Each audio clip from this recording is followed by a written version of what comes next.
Hi everyone, my name is Azalia. I chose to talk about the kindergarten movement in the United States.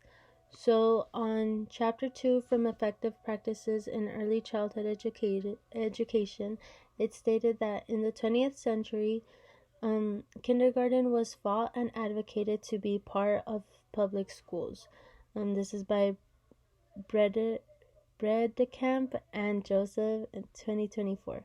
So, the first kindergarten was founded by Margaret Schurz in 1856 in Wisconsin.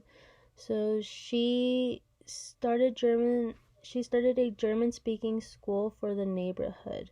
So she studied with Froebel, who was an educational philosopher, and that's where the ideas came from to start kindergarten.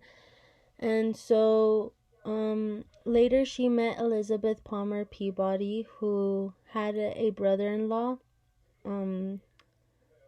brother-in-law who was seen as the father of public education in the United States. His name was Horace Mann. And so Elizabeth organized the first English-speaking kindergarten and was an advocate for the movement. So she kind of organized like what it would look like and what the teachers would have to study to keep the Froebel ideas going. And then after that, Susan Blow was also an advocate, and she became an interpreter for the Froebel's kindergartens in the United States and Germany.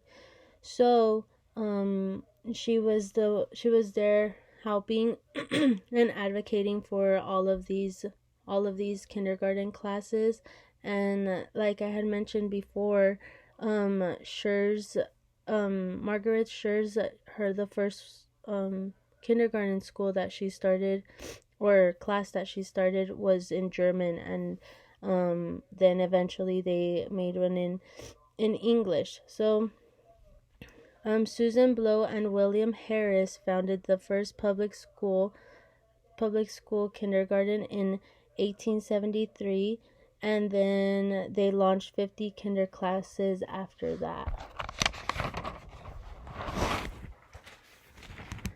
So then, I also was reading about Anna Evans Murray. Sorry, she obtained a federal funding for Black children to also attend kindergarten.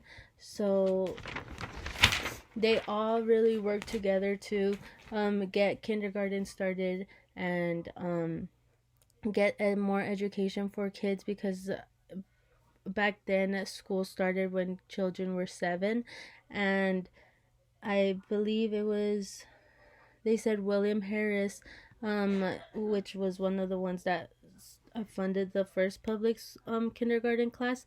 He thought that children should be able to go to school before that time. And so I chose this subject because I'm a kindergarten teacher, so it was interesting to kind of see how it started and like where we are now. And also I was reading that the problem of kindergarten starting is that kinder curriculum was more like the first grade curriculum.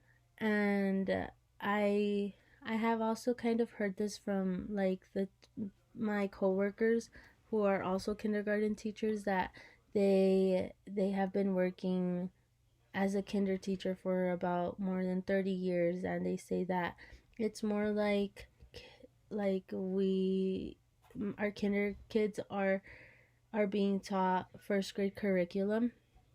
And I kind of agree with that in some way. Last year I was in a split class, and I was with kindergarten and first grade, so I had both grades, and the curriculum was very similar. I felt like okay, I could just be teaching this to all the class, but I had to split up my time between both and then both curriculums.